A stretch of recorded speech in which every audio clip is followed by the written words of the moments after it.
नमस्ते और स्वागत है आपका द स्टोरीवर्स पर। यहाँ हम आपके लिए लाते हैं कहानियों का एक अनोखा सफर। शुरू करने से पहले एक छोटी सी जानकारी। इस चैनल पर सुनाई जाने वाली सभी कहानियां केवल मनोरंजन के लिए हैं। अगर आपको कहानियां सुनना पसंद है तो इस वीडियो को लाइक करें और हमारे परिवार का हिस्सा बनने के लिए चैनल को सब्सक्राइब जरूर करें। लक्ष्य के इस हिंसक नरसंहार ने पूरी दुनिया में सदमे की लहर फैला दी। असंख्य लोगों ने ऑनलाइन लाइव स्ट्रीम के माध्यम से एफिल टॉवर के सामने लक्ष्य के प्रदर्शन को देखा और सभी लोग जो कुछ भी उन्होंने देखा उससे चकित रह गए। हे भगवान, लक्ष्य तो शैतान ही होगा। वो तो शैतान ही है। ये आदमी इतना ताकतवर कैसे है? युद्ध के देवता भी इसे रोक नहीं सकते।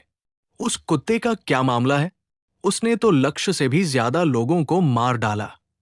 क्या वह एस रैंक का विकृत जानवर है? क्या वह एसएस रैंक का भी हो सकता है? ऐसा क्यों हो रहा है? यूरोपीय संघ ने लक्ष्य को कैसे उकसाया और वो इतनी बेरमी से नरसंहार क्यों कर रहा है? कारण स्पष्ट है। ये क्रिस नाम की उस महिला की वजह से है। नहीं, अंकिता राव। वो पूर्वी यूरोप की रहने वाली है, लक्ष्य का पहला प्यार। उसे युद्ध देवता अखाड़े में लक्ष्य के प्रति नरमी बरतने के लिए यूरोपीय संघ द्वारा मृत्युदंड दिया जाने वाला था। इसलिए लक्ष्य बेकाबू हो गया। अगर ऐसा है तो मैं समझ सकता हूं। पेरिस के वे लोग सरासर अमानवीय हैं। इतनी खूबसूरत लड़की को जलाने की कोशिश कर रहे हैं। लक्ष्य ने अच्छा किया। क्या ऊपर बैठा व्यक्ति पागल है? लक्ष्य का किसी को बचाना समझ में आता है, लेकिन वो एक एस रैंक के विकृत जानवर को ला रहा है। क्या ये उसे मानवता का दुश्मन नहीं बना देता? बिल्कुल असनीय। क्या ये एस रैंक का उत्परिवर्तित जीव है? मैंने इस प्रजाति को पहले कभी क्यों नहीं देखा? अमेरिकी जनता का मानना है कि लक्ष्य को वॉर गॉड एरिना में भाग लेने से प्रतिबंधित कर देना चाहिए। उनकी क्षमताएं एरिना की सीमा से परे हैं। मुझे नहीं लगता कि लक्ष्य सफल होगा। वो बूढ़ा आदमी तारामंडल का विशेषज्ञ है ना? युद्ध देवता चाहे कितना भी शक्तिशाली क्यों न हो, वो तारामंडल के विशेषज्ञ का मुकाबला नहीं कर सकता। ऑनलाइन टिप्पणियों की बाढ़ सी आ गई थी।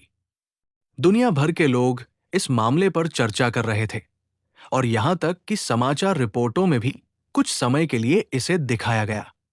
पूरी दुनिया का ध्यान पेरिस पर केंद्रित था। अंकिता ने नीचे कत्लेआम कर रहे लक्ष्य को देखा, जो पहले से ही बेकाबू होकर रो रहा था। वो सचमुच आया। असल में अंकिता राव के दिल में ये बात बसी हुई थी कि लक्ष्य को किसी और से प्यार हो गया है और वो अंततः दिव्य संप्रदाय की संत मीना से शादी करेगी। अंकिता राव को तो बस त्याग दिया गया था। उसने शुरू में लक्ष्य के नक्शे दम पर चलने और उसके साथ पूरी यात्रा करने की उम्मीद की थी। हालांकि संयोगवश ग्रुप ड्रॉ में उसका और लक्ष्य का नाम एक ही ग्रुप में आ गया। लक्ष्य की आसान प्रगति सुनिश्चित करने के लिए उसने उसके साथ नरमी बरतने का फैसला किया। उसे लगा कि लक्ष्य ने उसे देख लिया होगा। ठीक उसी क्षण बूढ़ा जॉन हिसाब बराबर करने आ गया। हताश होकर अंकिता राव को लगा कि पूरी दुनिया धूसर हो गई है और जीने की कोई इच्छा न होने के कारण उसने विरोध करना भी छोड़ दिया। लेकिन फिर भी वो आया, तमाम खतरों की परवाह किए बिना। वो ठीक उसी समय आया जब वो निराशा में डूबने ही वाली थी। पता चला कि उसने उसे बिल्कुल भी नहीं छोड़ा था, बिल्कुल भी नहीं भूला था। यहां तारामंडल के विशेषज्ञ और इतने सारे युद्ध देवता मौजूद थे। फिर भी उसने जबरदस्ती घुसने की हिम्मत की। खून से लथपथ और पागलों जैसी हरकतें करती लक्ष्य को देखकर अंकिता राव समझ गया कि वो उसके दिल में कितनी अहमियत रखती है। आम लोग ऐसा कदम उठाने की हिम्मत कभी नहीं करते। हालांकि अंकिता को लक्ष्य की सफलता पर विश्वास नहीं था। भले ही उसकी ताकत अन्य युद्ध देवताओं को कुचलने के लिए पर्याप्त थी और यहां तक कि युद्ध देवताओं का एक समूह भी उसे रोक नहीं सकता था, लेकिन एक तारा क्षेत्र का विशेषज्ञ बिल्कुल अलग था। स्टार रियल्म के विशेषज्ञ सांसारिक स्तर से परे प्राणी हैं। योद्धा, सरदार और युद्ध देवता, इन तीनों श्रेणियों को सामूहिक रूप से नश्वर लोक के 3 स्तर कहा जाता है, जिसका अर्थ है कि उन्होंने अभी तक नश्वर स्तर को पार नहीं किया है। जब कोई अर्धतारा क्षेत्र में प्रवेश कर लेता है और सफलतापूर्वक एक तारा कोर को संघनित कर लेता है, तो उसे तारा क्षेत्र का विशेषज्ञ माना जाता है। इस क्षेत्र और नश्वर क्षेत्र के बीच का अंतर बहुत विशाल है। यदि एक युद्ध देवता अधिकतम 200 वर्ष तक जीवित रह सकता है, तो एक तारामंडल विशेषज्ञ का जीवन काल कम से कम 1000 वर्ष के करीब होगा। युद्ध की दृष्टि से स्टार कोर में संघनित होकर स्टार पावर में परिवर्तित होने वाली डांटियन ची से एक उच्च स्तर की होती है और इसकी शक्ति अतुलनीय है। बूढ़ा जॉन देखने में लगभग 50-60 वर्ष का लगता था, लेकिन वास्तव में वो 100 वर्ष का था। वर्षों के अनुभव से उसकी युद्ध शक्ति अकल्पनीय थी। अंकिता राव भी शक्तिहीन हो गई और बूढ़े जॉन ने उसे मानसिक बंधन में जकड़ लिया। उसे न केवल मानसिक रूप से जकड़ा गया था, बल्कि उसके पीछे एक उच्च श्रेणी की तारा कलाकृति की जंजीर भी बांध दी गई थी, जिससे वो हिलडुल नहीं सकती थी। जहां तक अंकिता राव को पता था, ओल्ड जॉन की मानसिक शक्ति गहरे सुनहरे स्तर तक पहुंच चुकी थी और हीरे के स्तर की ओर विकसित होने लगी थी। लक्ष्य भला इसका विरोध कैसे कर सकती थी? उसने धीरे से अपनी आंखें बंद कर ली। अंकिता ने अपना भाग्य ईश्वर की मर्जी पर छोड़ दिया। अगर लक्ष्य सचमुच उसे बचा सकता, तो वो उसके पीछे चली जाती और वो बस उसे उनके भावनात्मक मामलों को सुलझाने देती।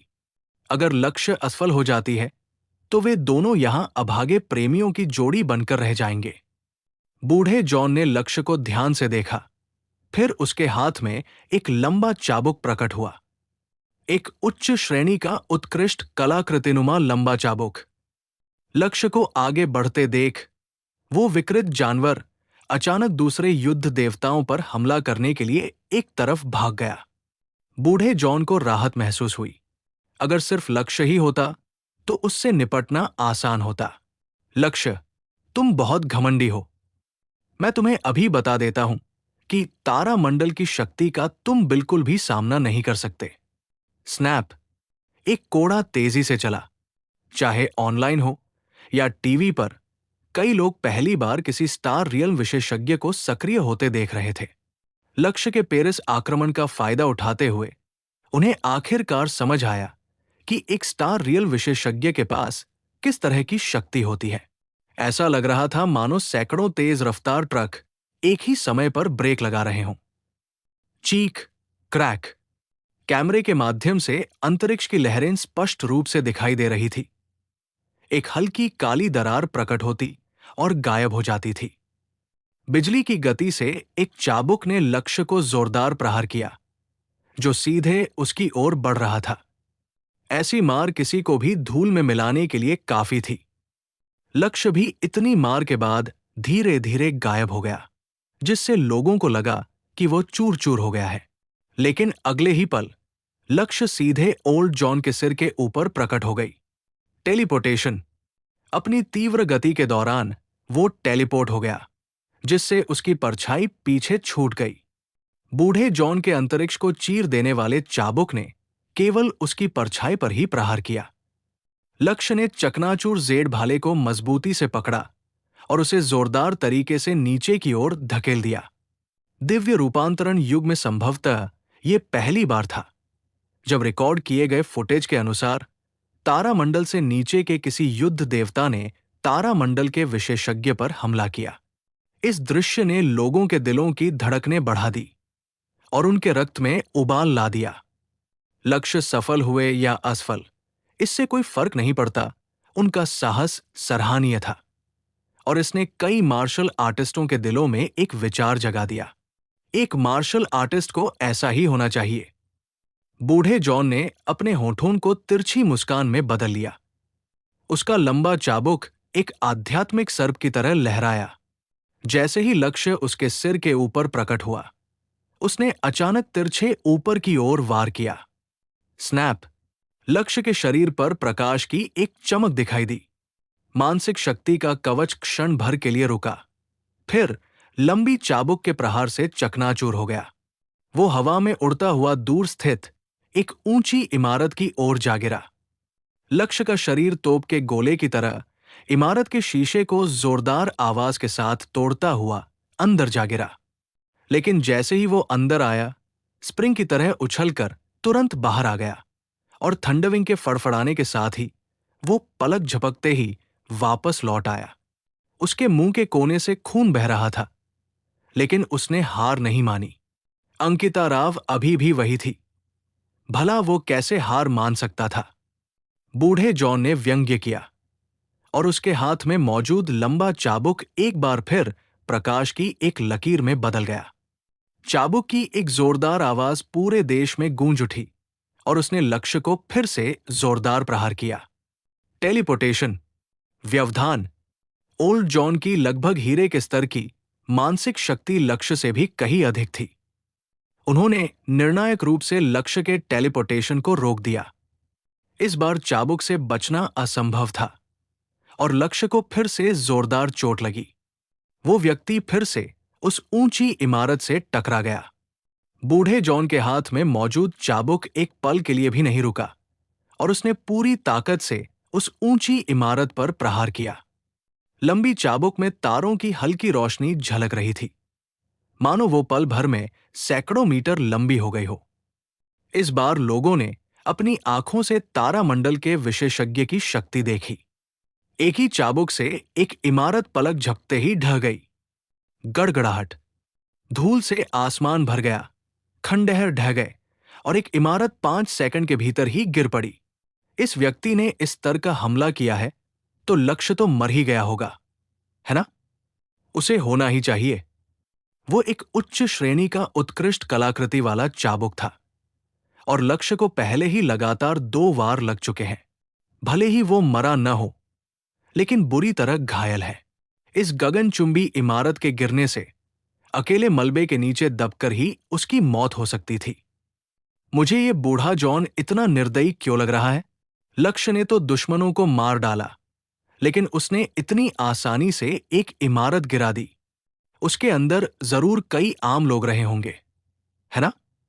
मैं अमेरिका से हूं, लेकिन मुझे लगता है कि लक्ष्य ने सही काम किया। उन्हें हीरो होना चाहिए। बूढ़े जॉन ने ढह चुकी इमारत को देखा और दिल खोलकर हंसे।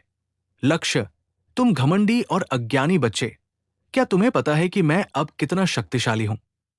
तारामंडल की शक्ति को तुम चुनौती नहीं दे सकते। तुम्हारी मानसिक शक्ति, तुम्हारा टेलीपोर्टेशन मेरे सामने बेकार है। मेरी तारा शक्ति तुम्हारी दांतियान ची को आसानी से कुचल देगी। तारामंडल और गैर तारामंडल के बीच यही सबसे बड़ा अंतर है। बैंग बैंग, मलबे के कई टुकड़े हवा में उड़ गए और लक्ष्य मलबे के ढेर से लड़खड़ाते हुए फिर से अपने पैरों पर खड़ा हो गया। हे, वो सचमुच एक दृढ़ धीरजी व्यक्ति है। क्या उस तरल धातु ने तुम्हारी जान बचाई?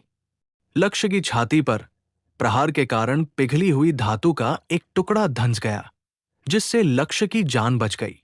लक्ष्य ने चकनाचूर जेड भाला उठाया और उसे सीधे बूढ़े जॉन की ओर इशारा करते हुए कहा, बूढ़े जॉन, तुम्हारी शक्ति कोई खास नहीं है।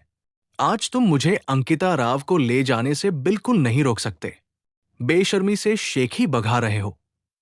इस बार मैं तुम्हारी जान ले लूंगा। बूढ़े जॉन ने अपनी भौहें उठाई और लंबी चाबुक एक बार फिर 100 मीटर की दूरी तय करते हुए सीधे लक्ष्य के माथे की ओर निशाना साधा। पहाड़ की तरह अड़ेग लक्ष्य ने चकनाचूर जेड भाला चलाया और प्रकाश की परतों से पर्दे बनाकर ओल्ड जॉन के चाबुक के वारों को सीधे रोका। उसी समय उसके पीछे थंडरविंग लगातार फड़फड़ाता रहा और उसके शरीर को तेजी से आगे बढ़ाता रहा। लंबी चाबुक और लंबे भाले के बीच की टक्कर लक्ष्य के शरीर पर अनगिनत राइफल ग्रेनेड के फटने जैसी थी, जिससे लगातार गूंजती हुई आवाज आ रही थी। बूढ़ा जॉन ये देखकर आश्चर्यचकित रह गया कि लक्ष्य की ताकत इतनी जबरदस्त थी कि वो उसके कोड़े के वार को मुश्किल से ही सहन कर पा रहा था और फिर भी आगे बढ़ रहा था। इस बार मैं तुम्हें एक ही वार में 2 टुकड़ों में काट दूंगा। बूढ़े जॉन का शरीर तारों की रोशनी से जगमगा उठा, मानो वो भयंकर हमले के लिए तैयार हो रहा हो। लेकिन इस क्षणिक विराम में लक्ष्य ने अचानक अपना भाला घुमाया, रक्षा से आक्रमण की ओर रुख किया और एक बार फिर थंडर किल की मुद्रा अपना ली। इस चाल को देखकर ओल्ड जॉन की आंखें सिकुड़ गई। लक्ष्य ने पहले इसी चाल का इस्तेमाल करके डिस्क फाइटर को मार गिराया था और इसकी शक्ति बहुत अधिक थी। हालांकि उसे पूरा भरोसा था कि लक्ष्य उसे मार नहीं पाएगा। तारामंडल के विशेषज्ञ की गति सिर्फ दिखावा नहीं थी, वो किसी भी क्षण लक्ष्य के टेलीपोर्टेशन को रोकने की तैयारी में था। अचानक इसी क्षण एक उड़ता हुआ खंजर अचानक बूढ़े जॉन की ओर बढ़ा। 10,000 प्रकाश किरणें उत्सर्जित करता हुआ एक उड़ता हुआ खंजर रात में उल्कापिंड की तरह पलक झपकते ही बूढ़े जॉन की ओर बढ़ा और उसे मार डाला। सर्वोत्तम श्रेणी का तारा कृत्रिम उड़ने वाला खंजर। बूढ़े जॉन ने चिल्लाते हुए तुरंत अपने लंबे चाबुक से वार को रोकने की कोशिश की। वो रोके बिना रह ही नहीं सकता था। ये एक उच्च श्रेणी का तारा कृत्रिम हथियार था और ये जानलेवा हो सकता था। ठीक उसी समय लक्ष्य ने टेलीपोर्ट किया। वो ओल्ड जॉन के पीछे प्रकट हुआ।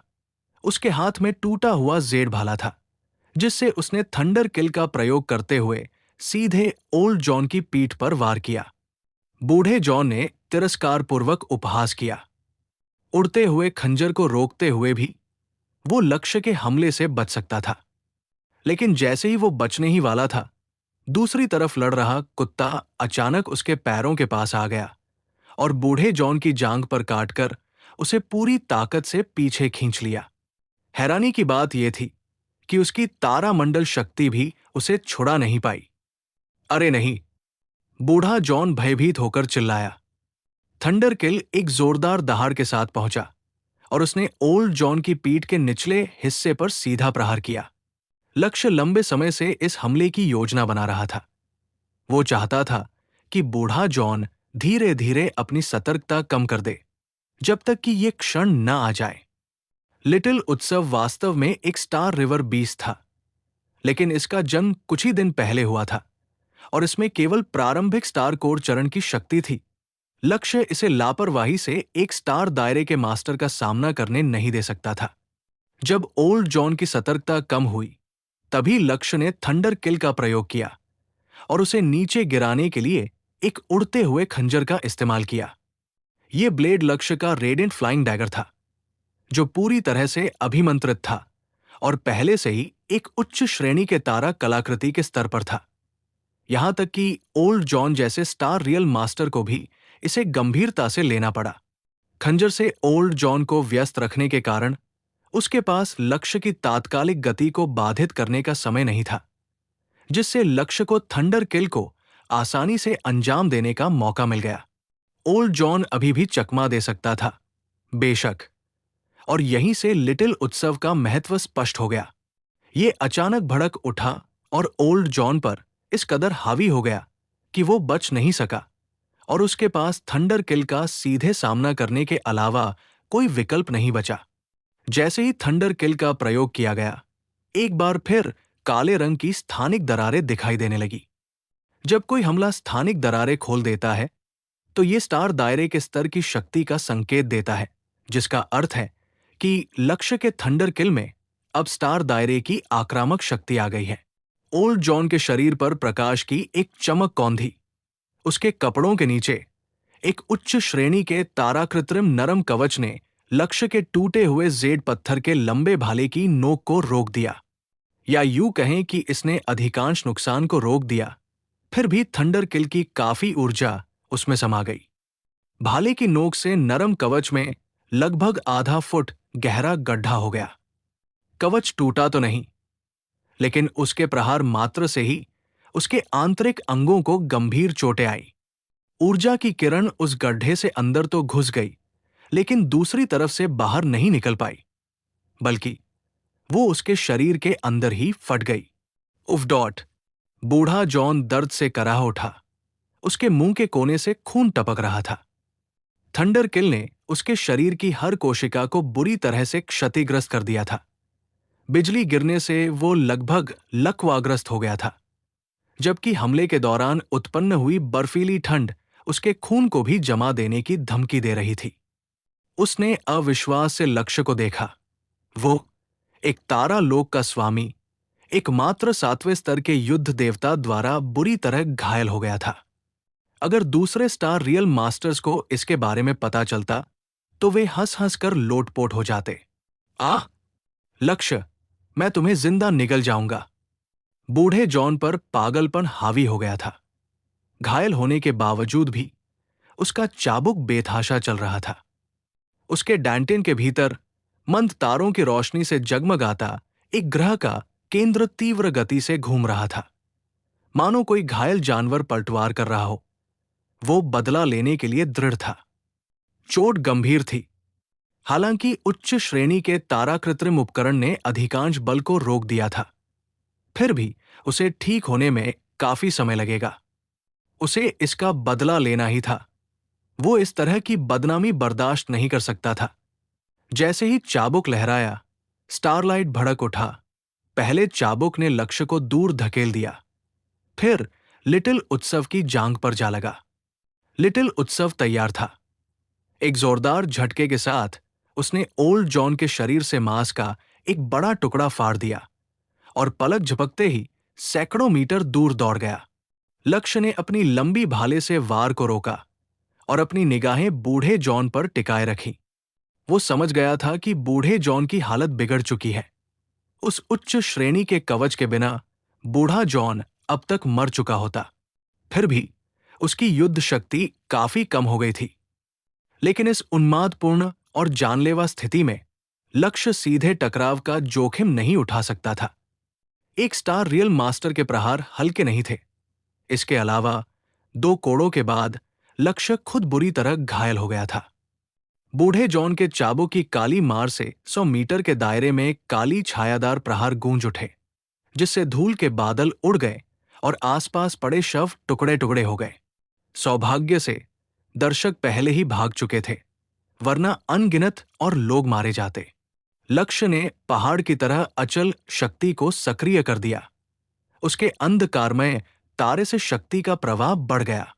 यद्यपि वो केवल 7वें स्तर का युद्ध देवता था, बार बार संवर्धन और अपने अंधकारमय तारे से मिली शक्ति के कारण उसकी वास्तविक युद्ध क्षमता अर्धतारा क्षेत्र के बराबर हो गई थी। जब तक वो समय का सदुपयोग करता, विजय उसकी पहुंच में थी। बूढ़े जॉन को इस बात पर मुश्किल से ही यकीन हो रहा था। ये बदमाश टारगेट सचमुच डटा हुआ था। गंभीर रूप से घायल होने के बावजूद एक मामूली लेवल 7 वॉर गॉड ये सब कैसे कर सकता था? नहीं, मैं किसी भी कीमत पर हार नहीं सकता। मुझे कोई कमजोरी ढूंढनी ही होगी। उसने देखा कि लक्ष्य जानबूझकर देरी कर रहा था और अपनी चोटों के और बिगड़ने का इंतजार कर रहा था। एकमात्र उपाय यही था कि लक्ष्य को निर्णायक मुकाबले के लिए मजबूर किया जाए। असंख्य लड़ाइयों का अनुभवी ओल्ड जॉन ने तुरंत ही कुछ ऐसा देख लिया जिसका वो फायदा उठा सकता था। अंकिता राव पर हमला करो। लक्ष्य ने उसे बचाने के लिए अथाह दूरी तय की थी। अगर वो अंकिता राव पर हमला करता है तो लक्ष्य दोहरी मुसीबत में फंस जाएगा। अंकिता राव को उसकी मानसिक ऊर्जा द्वारा अग्नि के खंभे पर जकड़ दिया गया था और एक उच्च श्रेणी की तारा कलाकृति की जंजीर से बांध दिया गया था। वो पूरी तरह से गतिहीन थी। अगर वो उस पर हमला करता तो लक्ष्य क्या कर सकता था? इसी विचार के साथ बूढ़े जॉन का चाबुक अचानक मुड़ गया। अब वो जिद्दी लक्ष्य पर प्रहार नहीं कर रहा था, बल्कि सीधे अंकित राव की ओर चल पड़ा। अगर वो वार लग जाता तो अंकित राव की मौके पर ही मौत हो जाती। थोड़ा गर्म। लक्ष्य दहाड़ते हुए ओल्ड जॉन पर सीधा मेंटल शॉक दाग दिया। बूढ़े जॉन की मानसिक ऊर्जा लक्ष्य की तुलना में थोड़ी अधिक थी। फिर भी लक्ष्य ने इसे करने का विकल्प चुना। अपनी सारी मानसिक ऊर्जा इकट्ठा करते हुए लक्ष्य ने विरोध की परवाह न करते हुए ओल्ड जॉन पर अपनी पूरी ताकत से हमला बोल दिया। बूढ़ा जॉन लड़खड़ा गया, यहां तक कि एक कदम पीछे भी हट गया। उसी क्षण लिटिल उत्सव ने फिर से हमला किया, अपने जबड़े चौड़े करते हुए सीधे ओल्ड जॉन की ओर निशाना साधा। सहज भक्षण। एक विशाल शक्ति उसकी ओर उमड़ पड़ी। उनके चारों ओर का अंतरिक्ष सहज भक्षण के कारण सिकुड़ने लगा। अगर बूढ़ा जॉन एक पल के लिए भी लड़खड़ाया तो लिटिल उत्सव उसे पूरा निगल जाएगा। बूढ़े जॉन का दिमाग खराब होने वाला था। ये किस तरह का विकृत राक्षस था? उस शक्ति का विरोध करना लगभग असंभव था। उसे ऐसा लग रहा था जैसे उसका शरीर अंदर की ओर खिंचा जा रहा हो। कोई फायदा नहीं, मैं बुरी तरह घायल हूं। मेरी ताकत इस राक्षस को हरा नहीं सकती। मेरे पास एकमात्र उपाय है कि मैं पहले अंकित राव पर वार करूं और लक्ष्य को करीब खींच लाऊं। बूढ़े जॉन ने आखिरकार अपना तुरुप का पत्ता खेला। तारा कृत्रिम चाबुक उसके हाथ से छूटकर लिटिल उत्सव के चारों ओर एक जीवित सर्प की तरह लिपट गया और उस जानवर को क्षण भर के लिए अपनी सहज भक्षण शक्ति को रोकने के लिए मजबूर कर दिया। उसी पल बूढ़ा जॉन पल के झपकाते ही गायब हो गया। प्रत्येक स्टार रियल मास्टर टेलीपोर्ट कर सकता था। बूढ़ा जॉन अंकित राव के ठीक बगल में फिर से प्रकट हुआ। एक छोटी सी तारे के आकार की कलाकृति वाली तलवार उसकी पकड़ में आ गिरी। दोष लक्ष्य विदाई अंकिता राव। उसने चाकू सीधे अंकिता राव के दिल पर चला दिया। उसी क्षण लक्ष्य टेलीपोर्ट होकर प्रकट हुआ और अंकिता राव के सामने आ गया। सब कुछ ठीक वैसे ही घट रहा था जैसा ओल्ड जॉन ने भविष्यवाणी की थी। लक्ष्य अंकित राव के लिए अपनी जान कुर्बान कर देगा और यह हमला शुरू से ही उसके लिए तय था। उसके और अंकिता राव के बीच की तंग जगह ने लक्ष्य के टूटे हुए जेड लंबे भाले के लिए कोई जगह नहीं छोड़ी, इसलिए खूंखार थंडर किल का इस्तेमाल नहीं किया जा सका। इतनी नजदीकी लड़ाई में उच्च श्रेणी के स्टार आर्टिफैक्ट कवच से सुरक्षित होने के बावजूद ओल्ड जॉन जानता था कि लक्ष्य कभी भी उसकी सुरक्षा को भेद नहीं पाएगा, जबकि उसकी अपनी छोटी सी तलवार लक्ष्य को आसानी से मार गिराएगी।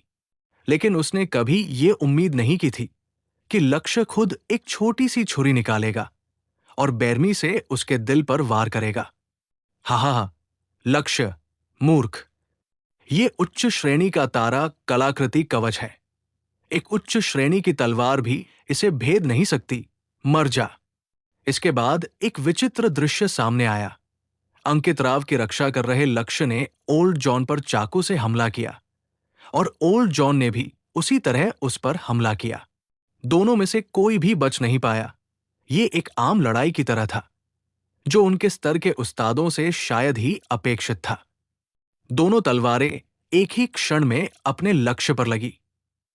बूढ़े जॉन के चाकू ने पहले उस तरल धातु के कवच को भेद दिया जिसे लक्ष्य ने जल्दबाजी में बनाया था, फिर उसकी मानसिक ऊर्जा ढाल को भेद दिया और अंत में उसके नीचे कसकर फिट होने वाले उच्च श्रेणी के तारा कलाकृति नरम कवच को भेद दिया। इसने उसकी छाती की हड्डी को तोड़ दिया और अपनी पूरी ताकत लगाकर वहीं रुक गया। हालांकि लक्ष्य के सुनहरे खंजर ने एक ही वार में ओल्ड जॉन के उच्च श्रेणी के स्टार आर्टिफैक्ट कवच को भेद दिया और उसकी धार सीधे उसके दिल में जा घुसी। उन्होंने एक साथ खून थूका। लक्ष्य सिर झुकाए अपने पैरों पर खड़ा रहा। बूढ़े जॉन की आंखें धुंधली पड़ गई। शरीर धीरे धीरे नीचे की ओर सरकने लगा। असंभव, असंभव। तुम मेरे कवच को कैसे भेद सकते हो? यह तो उच्च कोटि का तारा कृत्रिम पदार्थ है। लक्ष्य ने बड़ी मुश्किल से अपना सिर उठाया और गिरते हुए शरीर को दूर धकेल दिया।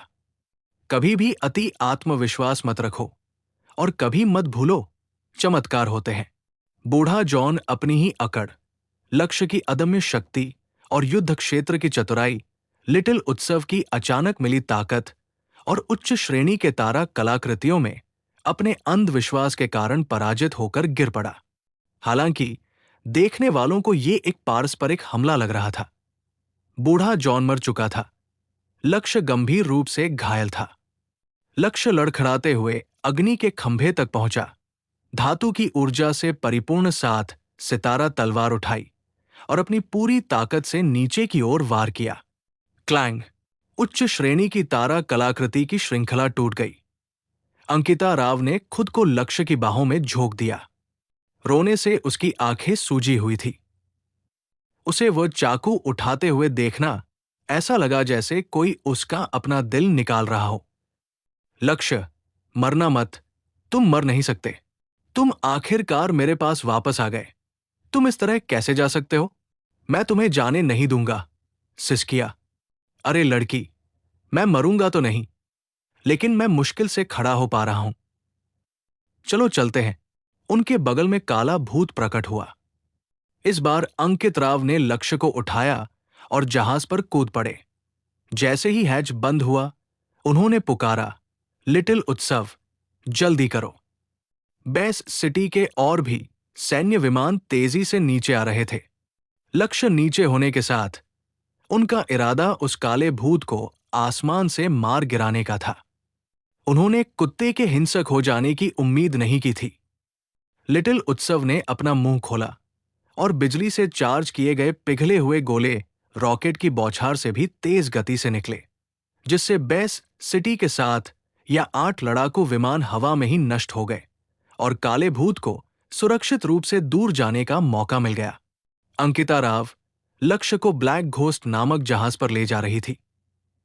जैसे ही इंजन चालू हुए, उन्होंने लिटिल उत्सव को मुंह खोले हुए आगे बढ़ते देखा। उसके हर दांत पर एक अंतरिक्ष वलय लगा हुआ था, जिसे उसने न जाने कहां से इकट्ठा किया था। लक्ष्य ने हल्की सी हंसी हंसते हुए जानवर के सिर पर हाथ फेरा। शाबाश, घर पहुंचते ही तुम्हारे लिए दावत होगी। लिटिल उत्सव ने अपनी जीभ बाहर निकाल रखी थी। आंखें आधी बंद थी, पूंछ हिल रही थी। उसमें स्टार रिवर बीस्ट की कोई भी भव्यता नहीं दिख रही थी। घर, लक्ष्य ने धीरे से कहा। उसकी आंखें बंद हो गई जैसे ही काला भूत उड़ गया। वो जानता था कि उसकी चोटें गंभीर हैं। इस युद्ध देवता के अखाड़े को अभी इंतजार करना होगा। जब लक्ष्य पेरिस से रवाना हुआ, तो एक प्राचीन देवता के खंडहरों के अंदर आलोक ने अंततः अपना लक्ष्य चुन लिया। जब ब्लैक स्पेक्टर आकाश में विचरण करने लगा, तो पेरिस बेस सिटी की सेना स्वाभाविक रूप से उसे इतनी आसानी से जाने नहीं देगी। अगर वे इस तरह हार मान लेते हैं, तो यूरोपीय संघ पूरी दुनिया के सामने शर्मिंदा हो जाएगा। चाहे कितना भी नुकसान क्यों न हो, उन्हें लक्ष्य के उड़ने वाले वाहन को मार गिराना ही था। एक के बाद एक नवीनतम सैन्य उड़न तश्तरियां पीछा करने के लिए उड़ान भरने लगी। ये सैन्य उड़न तश्तरियां ब्लैक स्पेक्टर के समान मॉडल की थी, जिनकी गति भी लगभग समान थी, और वे लक्ष्य का बारीकी से पीछा करते हुए पूर्व दिशा की ओर बढ़ रही थी। वे थोड़े समय में बराबरी नहीं कर पाए, लेकिन वे हार मानने वाले भी नहीं थे। इस घटना ने विश्व स्तर पर भारी हलचल मचा दी। ये वॉर गॉड एरेना के दौरान हुआ था, और लक्ष्य शीर्ष 32 दावेदारों में से एक के रूप में निर्भीकता से पेरिस बे सिटी में घुस गया, सैकड़ों वॉर गॉड्स को मार डाला, अपनी प्रेमिका को बचाया और व्यक्तिगत रूप से स्टार स्तरीय विशेषज्ञ ओल्ड जॉन की हत्या कर दी। इस घटना की तीव्रता ने पल भर में ही वॉर गॉड एरेना को भी अपने साये में ले लिया। दुनिया भर के लोगों ने मंचों पर अपनी राय व्यक्त की। सबसे पहले भारत से मैं लक्ष्य का समर्थन करता हूं। लक्ष्य बहुत ही शानदार है। ये तो मानो एक अकेला योद्धा है। इसने तो एक स्टार लेवल के विशेषज्ञ को भी हरा दिया। लक्ष्य निश्चित रूप से चैंपियनशिप जीतेगा। पता चला कि मेरा लक्ष्य अपनी असली ताकत को अब तक छिपाए हुए था। उसने तो वॉर गॉड एरेना के शुरुआती चरणों में भी अपनी पूरी ताकत नहीं दिखाई। एक स्टार लेवल का विशेषज्ञ भी उसके सामने टिक नहीं सकता, तो उन गैर स्टार लेवल वॉर गॉड से निपटना तरबूज और सब्जियां काटने जैसा आसान है। इसमें कोई हैरानी की बात नहीं कि लक्ष्य ने वॉर गॉड एरेना शुरू होने से पहले ही जश्न मनाने का नारा लगा दिया। उसे बस इतना आत्मविश्वास था। बाकी सब लोग घर जाकर कीचड़ में खेल सकते हैं। हालांकि अन्य देशों के बयान भारत के बयानों जितने एकतरफा नहीं थे। उदाहरण के लिए ज़ारशाही रूस के युद्ध देवता खोलोव ने कहा, मैं अब भी लक्ष्य के साहस की प्रशंसा करता हूं, लेकिन वो निश्चित रूप से हम में से एक नहीं है। जो लोग विकृत जानवरों से संबंध रखते हैं, उन्हें इस दुनिया से पूरी तरह मिटा देना चाहिए। जो कोई भी उसे शरण देने का साहस करता है, वो मानवता का साझा दुश्मन है। भारत के शाहन ने कहा, हालांकि लक्ष्य ने एक स्टार स्तरीय विशेषज्ञ को हराया, लेकिन ये केवल उसकी अपनी शक्ति से नहीं हुआ। उस विकृत जानवर ने भी इसमें बड़ी भूमिका निभाई। मुझे उम्मीद है कि लक्ष्य कल वॉर गॉड एरिना में दिखाई देगा। अगर मैं उसे अपने समूह में शामिल कर सकूं तो सबसे अच्छा होगा। तब मैं व्यक्तिगत रूप से उसे बताऊंगा कि उसकी शक्ति अभी भी पर्याप्त नहीं है। यूरोपीय संघ की आयल ने कहा, लक्ष्य ने क्रिस का अपहरण किया। उसने मेरी देवी का अपहरण किया। लक्ष्य, तुम्हें शुक्रगुजार होना चाहिए कि मैं इस समय पेरिस में नहीं थी, वरना तुम अपना लक्ष्य हासिल नहीं कर पाते। मुझे उम्मीद है कि तुम्हें हिम्मत होगी और मामूली चोट की वजह से तुम वॉर गॉड एरिना में हिस्सा लेने से नहीं चूकोगे। ऐसा होने पर मुझे तुम पर बहुत गुस्सा आएगा। मुझे आशा है कि युद्ध देवता के अखाड़े में आपके साथ एक निष्पक्ष द्वंद्व युद्ध होगा। मैं क्रिस को नहीं छोड़ूंगा, चाहे उसका नाम क्रिस हो या अंकिता।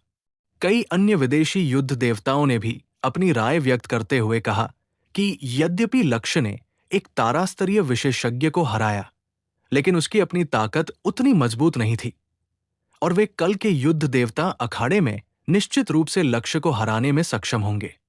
इस विचार पर भारतीय युद्ध देवताओं ने जमकर हमला किया। जिसकी भी आंखें थी, वो देख सकता था कि लक्ष्य पहले से ही बहुत गंभीर रूप से घायल था और वो निश्चित रूप से कल के वॉर गॉड एरिना में लड़ने में सक्षम नहीं होगा। ऐसी परिस्थितियों में उनका चिल्लाना किसी की बदकिस्मती का फायदा उठाना था। उन्होंने कहा कि अगर उनमें हिम्मत है तो उन्हें दोबारा लड़ने से पहले लक्ष्य के ठीक होने का इंतजार करना चाहिए। बेशक अन्य देशों में लक्ष्य के खिलाफ एकतरफा विरोध नहीं था। आंकड़ों के अनुसार युद्ध के दौरान ओल्ड जॉन ने लक्ष्य की तुलना में अधिक लोगों को मारा और उनमें से कई निर्दोष आम लोग थे। जहां तक लक्ष्य द्वारा ले जाए जा रहे उस विकृत जानवर की बात है, तो कोई भी उसका नाम नहीं रख सका और उसकी युद्ध क्षमता और आज्ञाकारिता को देखते हुए वो एक विकृत जानवर जैसा नहीं लग रहा था। ऑनलाइन जुबानी जंग जारी रही, लेकिन लोग आम तौर पर एक बात पर सहमत थे। लक्ष्य कल की प्रतियोगिता में निश्चित रूप से भाग नहीं ले पाएंगी। अगर वो ऐसा करता भी तो उसकी हालत को देखते हुए वो कुछ भी हासिल नहीं कर पाता, क्योंकि सभी ने अंकिता राव को लक्ष्य को उड़ने वाले वाहन पर ले जाते हुए देखा था।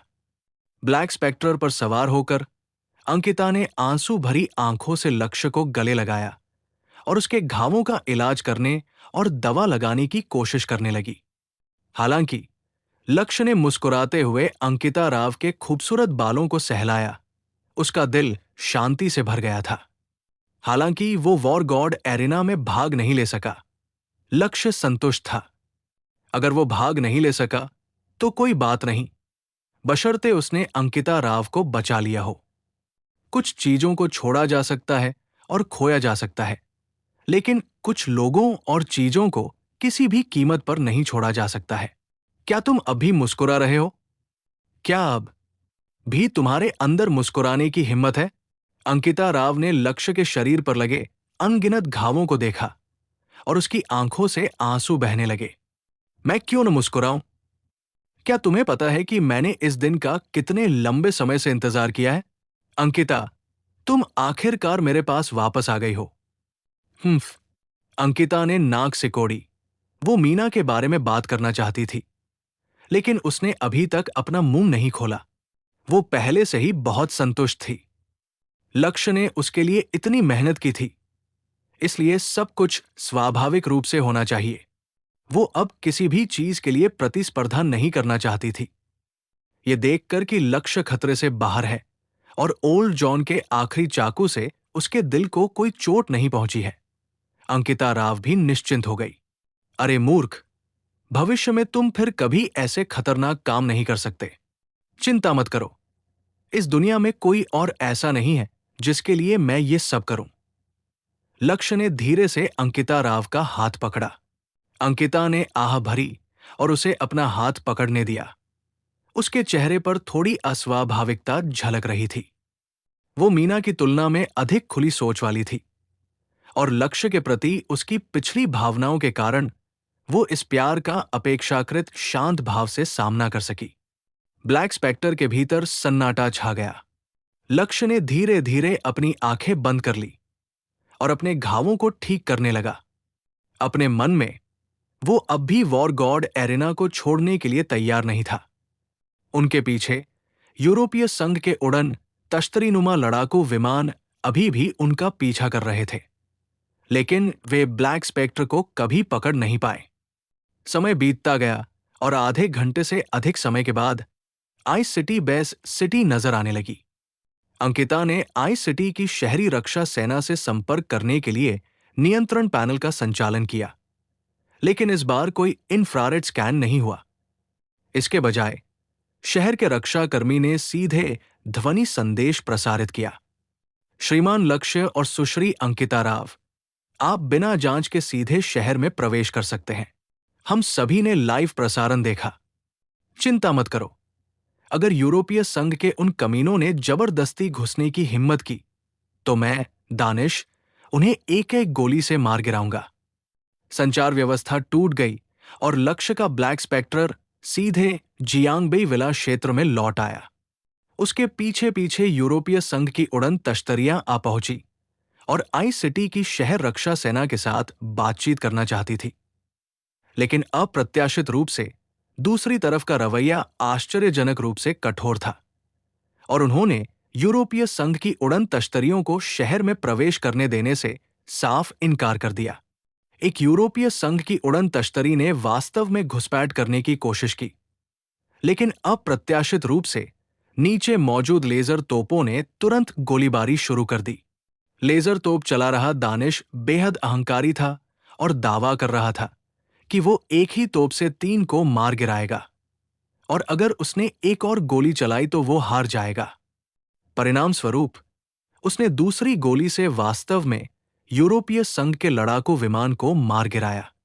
आप लोग बस इंतजार कीजिए। आप अमानवीय लक्ष्य को शरण दे रहे हैं और आप खुलेआम यूरोपीय संघ के खिलाफ युद्ध की घोषणा कर रहे हैं। बकवास। तुम हमारे बर्फीले शहर में घुसना चाहते हो और तुम्हें लगता है कि तुम जायज हो। अगर तुम बोलते रहे तो मैं तुम सबको पटाखों में बदल दूंगा। शहर की अभेद्य रक्षा सेना का सामना करते हुए यूरोपीय संघ के कर्मी असहाय थे और अंततः उन्हें वापस लौटना पड़ा, जहां वे उच्च अधिकारियों के बीच बातचीत की प्रतीक्षा कर रहे थे। दानिश द्वारा यूरोपीय संघ के लड़ाकू विमान को मार गिराने की घटना को भी प्रचारित किया गया, जिससे भारत में व्यापक प्रशंसा मिली और उन्हें कुछ प्रसिद्धि भी प्राप्त हुई। ब्लैक स्पेक्टर उतरा। लक्ष्मण और लीला लंबे समय से बेसब्री से इंतजार कर रही थी। अंकिता को लक्ष्य को नीचे उतारते देख वे तुरंत आगे बढ़े। बेटा, तुम कैसे हो? मां और पिताजी, चिंता मत करो। मार्शल आर्टिस्ट या तो हर दिन दूसरों को घायल करते हैं या खुद घायल हो जाते हैं। मामूली चोट से क्या फर्क पड़ता है? आराम करने के बाद ठीक हो जाएगी। लीला ने देखा कि लक्ष्य वाकई खतरे से बाहर है और उसका दिल भी शांत हो गया। उसने अंकिता राव की ओर देखा और मन ही मन सोचा कि उसका बेटा वाकई काबिल है। उसकी सभी प्रेमिकाएं देवियों जैसी थी। मीना का जिक्र करने की कोई जरूरत नहीं थी और ये अंकिता राव भी बुरी नहीं थी और कहा जाता था कि वो आन परिवार की सबसे बड़ी बेटी थी। आई सिटी के निवासी के तौर पर ऐसा कोई नहीं था जो इन परिवार को न जानता हो। वो निश्चित रूप से एक अविश्वसनीय रूप से विशाल संघ था और पिछले 2 वर्षों में उसका कारोबार तेजी से बढ़ रहा था, जो धीरे धीरे देश का सबसे बड़ा संघ बनने की ओर अग्रसर था।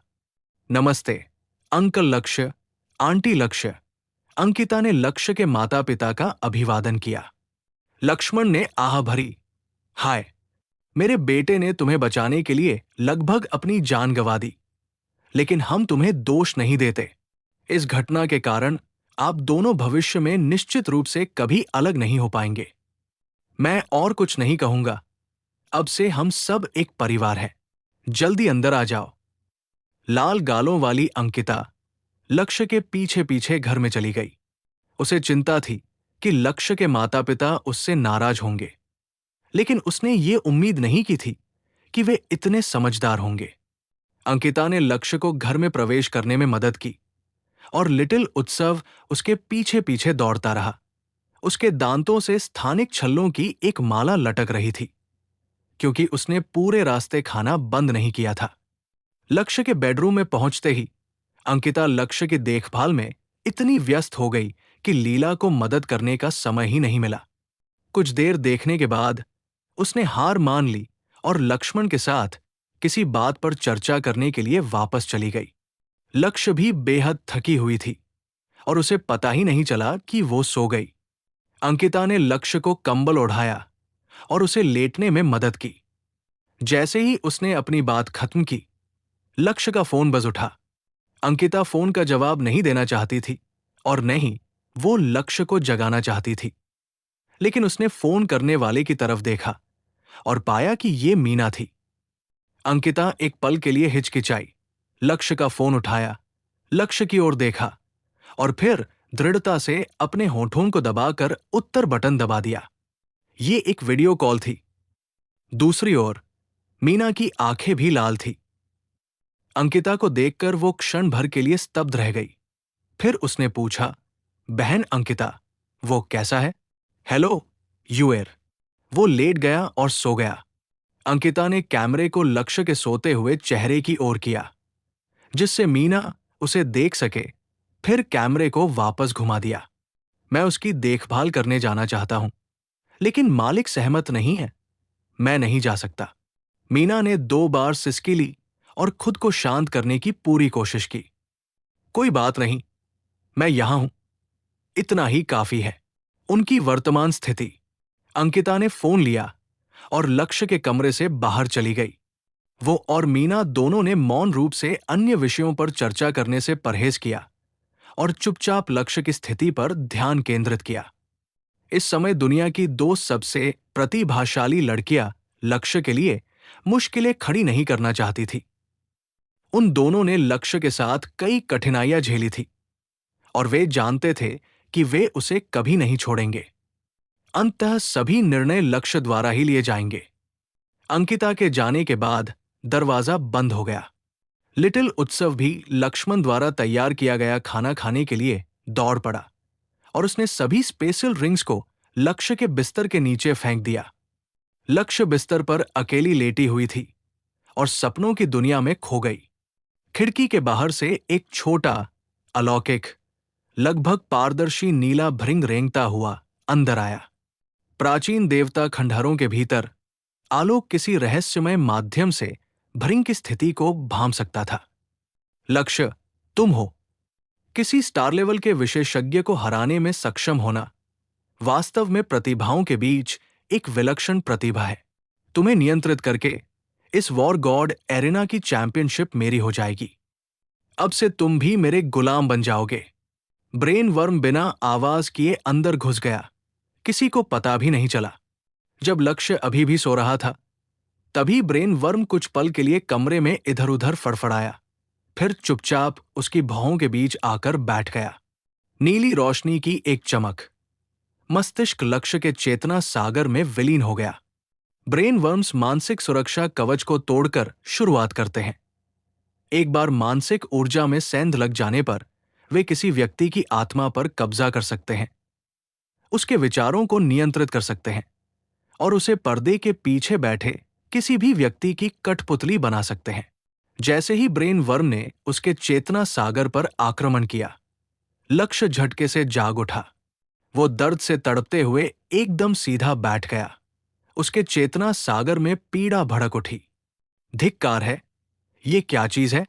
लक्ष्य अपने चेतना सागर के भीतर उस छोटे नीले भृंग को स्पष्ट रूप से देख सकता था। उसे लगा कि उसने इसे पहले कहीं देखा है।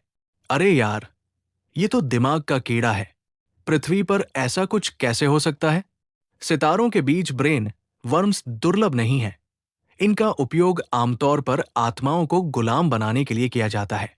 वे कोई उच्च श्रेणी के जीव नहीं हैं, बस एक प्रकार के परग्रही प्राणी हैं। अंततः उनका परिणाम लगभग वही है जो लक्ष्य के सोल लॉकिंग का है। एक बार किसी व्यक्ति के चेतना सागर में प्रवेश करने के बाद वे मानसिक ऊर्जा को नष्ट करने में माहिर हो जाते हैं। जब वो ऊर्जा ध्वस्त हो जाती है, तो आत्मा को नियंत्रित किया जाता है और पीड़ित एक कठपुतली बन जाता है। ये बुरी बात है। ब्रेन वर्म की मौजूदगी से साबित होता है कि अलौकिक सभ्यता के लोग अभी भी पृथ्वी पर मौजूद हैं। मुझे उम्मीद नहीं थी कि वे पहले से ही यहां छिपे होंगे। इसमें कोई हैरानी की बात नहीं कि भविष्य में अलौकिक सभ्यता पृथ्वी पर हमला करेगी। वे तो हमेशा से संपर्क में रहे हैं। मुझे नियंत्रण के लिए क्यों चुना गया? सही तरीके से इस्तेमाल करने पर एक ब्रेन वर्म साधारण स्टार रियल्म के साधकों को भी अपने वश में कर सकता है। तो फिर मुझे ही क्यों? फिलहाल वो इस बारे में सोच भी नहीं सकता था, क्योंकि ब्रेन वर्म पहले ही उसकी मानसिक ऊर्जा की बाधा को भेद कर उसके चेतना सागर के केंद्र तक पहुंचने की कोशिश कर रहा था, जहां आत्मा निवास करती है। लक्ष्य के पास बस यही विकल्प था कि वो आक्रमण को रोकने के लिए अपनी मानसिक ऊर्जा को एकत्रित करे। यदि आप मानसिक ऊर्जा की कल्पना करें, तो इस समय लक्ष्य की मानसिक ऊर्जा चेतना के सागर में तैरते हुए गहरे सुनहरे प्रकाश के एक गोले के समान है, जिसके भीतर हल्की सुनहरी लकीरें हैं। ये इस बात का संकेत है कि ये अभी तक सच्चे गहरे सुनहरे रंग तक नहीं पहुंची है। चोटी, गोले के केंद्र में उनकी आत्मा स्थित थी, जो उनके अस्तित्व का मूल तत्व थी और शरीर एवं मन को नियंत्रित करती थी। नीले रंग का ब्रेन वर्म गहरे सुनहरे गोले के किनारे से शुरू हुआ और अंदर की ओर खोदना शुरू कर दिया। शुद्ध गहरे सुनहरे प्रकाश को भेदना कठिन था, लेकिन उसकी मानसिक ऊर्जा पूरी तरह से परिष्कृत नहीं थी। वे सुनहरी धारियां कमजोर बिंदु थी। अपने दोनों अग्रपंजों को हिलाते हुए कीड़ा सुनहरी आभा का पीछा करता हुआ धीरे धीरे उसे खुरचता गया। मानसिक ऊर्जा की कुछ बूंदें बाहर निकलने लगी। एक दरार खुल गई थी। दर्द ऐसा महसूस हो रहा था जैसे कोई उसके दिमाग के अंदर सुइयां चुभो रहा हो। उसके कसे हुए दांतों से खून रिस रहा था। फिर भी उसने कोई आवाज नहीं निकाली। कोई उसकी मदद नहीं कर सकता था। उसके माता पिता या अंकिता राव को बुलाना भी व्यर्थ होता। यहां तक कि लिटिल उत्सव भी उसकी खोपड़ी को चीर कर ही इस समस्या को हल कर सकता था। वो केवल पीड़ा को सहन कर सकता था और अपनी मानसिक ऊर्जा का उपयोग करके प्रतिरोध कर सकता था, ताकि मस्तिष्क के कीड़े को बाहर रखा जा सके। जिस क्षण वो हार मान लेगा, कीड़ा उस सुनहरी दरार के साथ तेजी से दौड़ेगा और जल्दी ही उसकी आत्मा को गुलाम बना लेगा। उसने रजाई को इतनी जोर से पकड़ा कि उसकी उंगलियों के जोड़ सफेद पड़ गए। उसका शरीर पसीने से भीग गया। बहुत दर्द हो रहा है। मैं दर्द से मर रहा हूं। अभी मुश्किल से 5 मिनट ही बीते थे कि ब्रेन वर्म ने उसके चेतना सागर में एक तिहाई रास्ता तय कर लिया था। चाहे वो कितना भी चकमा दे या अवरोध करे, वे सुनहरी धारियां खामियां बनी रहीं, जिनका फायदा वर्म उठा सकता था। नहीं, ये ऐसे नहीं चल सकता। मेरे दिमाग से निकल जाओ। गहरा सुनहरा मानसिक ऊर्जा पीछा करने और रोकने लगी। जब भी कीड़ा इसके किसी हिस्से से टकराता, वो स्वचालित रूप से एक तरफ मुड़ जाता, कमजोर सुनहरी ऊर्जा की तलाश में। रिप!